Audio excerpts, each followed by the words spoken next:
Ngayon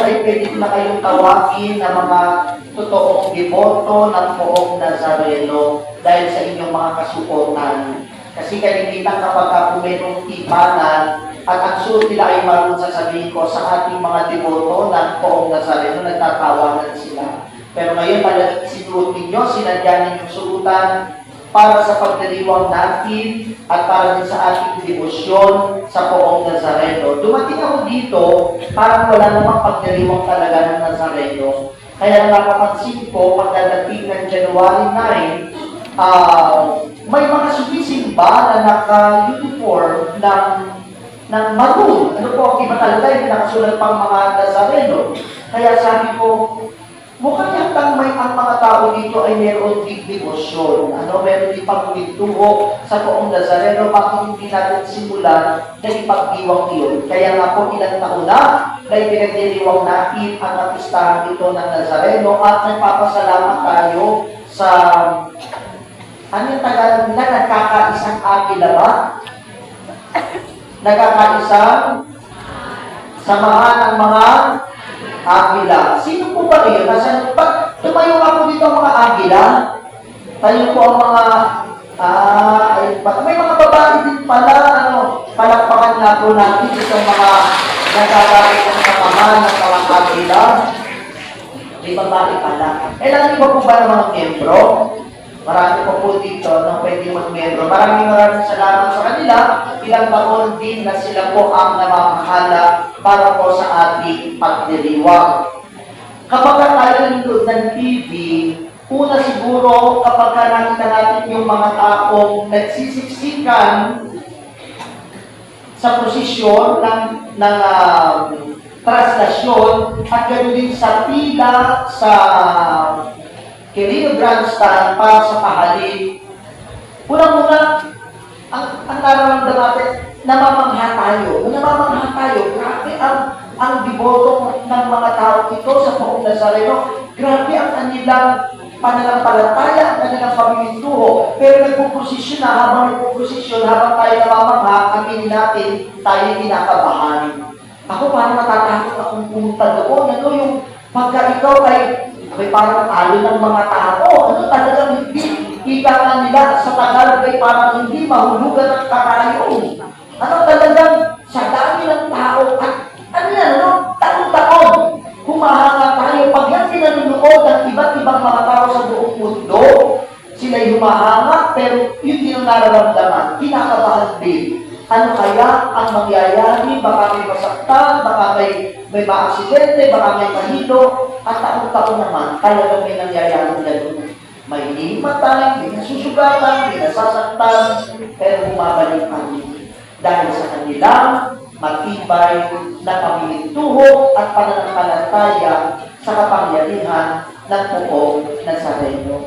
Kaya nga lamang, dapat po, makita din natin ang pagkakaiba ng tinatawag ng mga deboto at ng mga panatiko. Yung tinatawag po natin devotion o devosyon at panatisismo. Panaticism. Kasi magkaiba yun.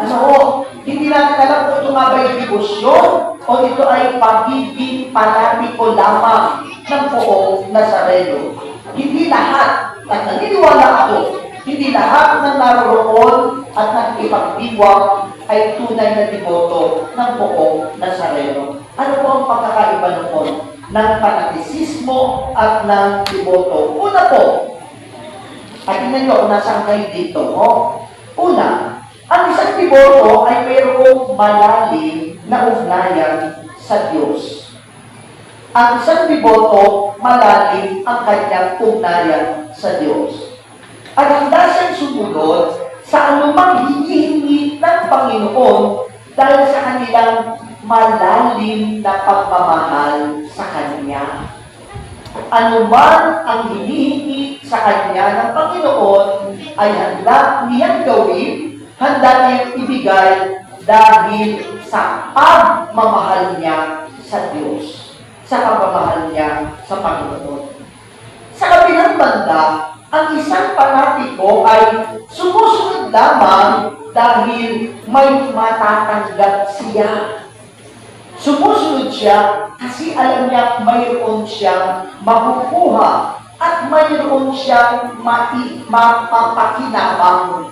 Mayroon siyang mapapakinabang. Kaya siya sumusunod. Hindi mahalaga sa kanya ang pinag-uutos ng Diyos. Basta ang mahalaga kung ano ang kanyang hinihingi, kung ano ang kanyang hinihiling, ito ay kanyang makukuha. Napapaking ako, hindi tumuloy. Ito mga nasa naligo ba kayo? Sige.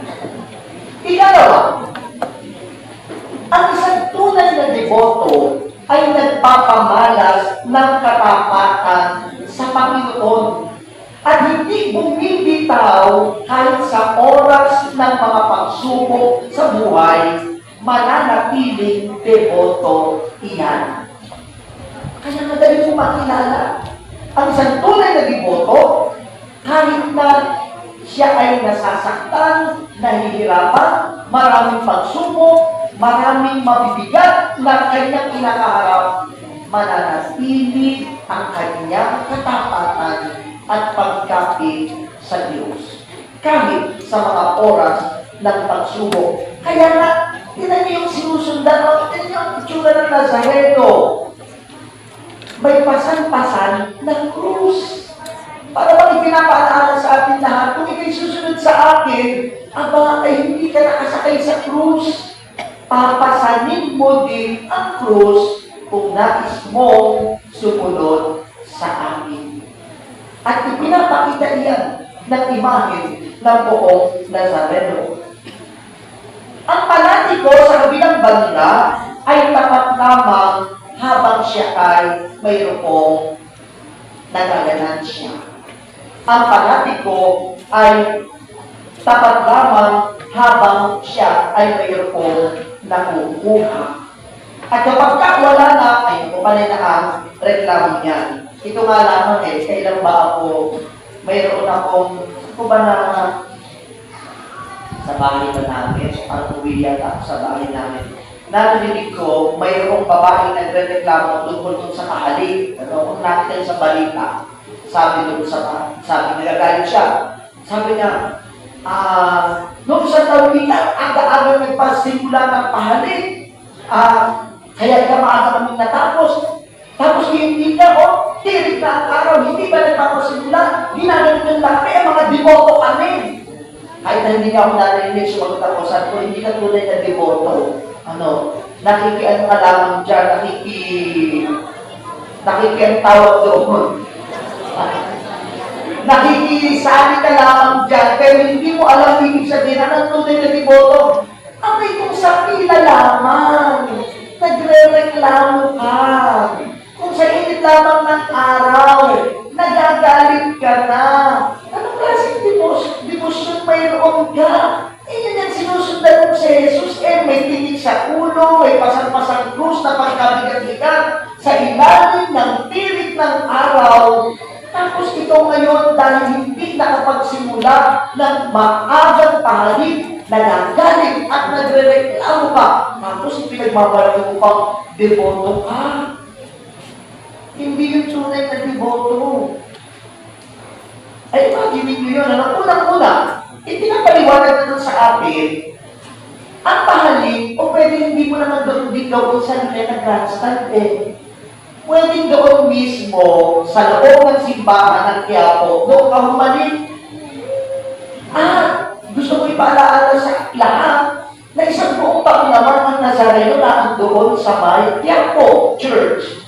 Pwede kang, kahit araw-araw, humalik ka ng humalik doon.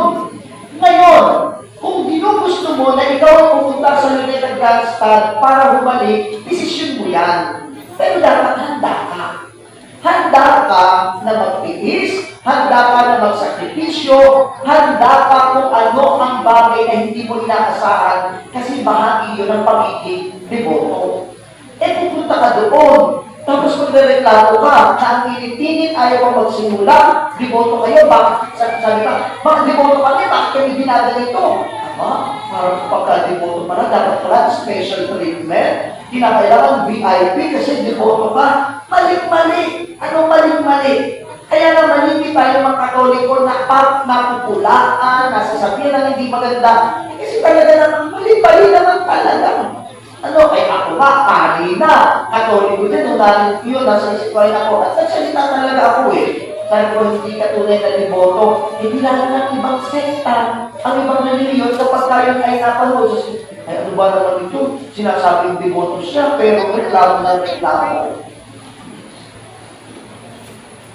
Ito yung mga taong nabigil na kapag katakuhan na kung ano ang kanilang gusto. At ang katapatan nila at ang kanilang ginagawa para sa paglilingkod, kinakailangan tatapatan mo rin ng bagay bilang kabayaran. Kaya minsan mag-iingat tayo, Yun tayo ay may ginagawa na nagsasakripisyo tayo para sa simbahan o kahit sa komunidad, kahit sa pamayanan. Tapos, pagkatapos na nagre-reklamo tayo kasi walang pag-merienda, umuwi kami ng gutom, hindi nakakain, papupuntahin ka doon at meron kang ibibigay o sa po aming sasakyan, dapat air condition, ang papasahin namin. Pagka tayo binigyan, magpasalamat.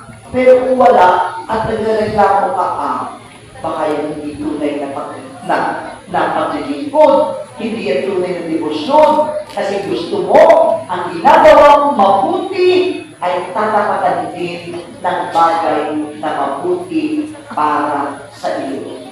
At mag-iingat po tayo dyan, kasi dyan nagsisimula ang pagkasira ng ating pananampalataya. Ikatlo at panghuli, ang deboto ay may kalayaan sa kanyang pagpapasya at pagsunod. Ang tunay na deboto nagninilayan, nagdadasal yan, at alam niya ang dahilan bakit siya nakandoon. Pag may iniintad ko sa TV, may mga iniintad nila, bakit kita nito? Ay kasi po, taon-taon talaga ako po ay lumalapit at sumasama sa posisyon at lahat po ng aking mga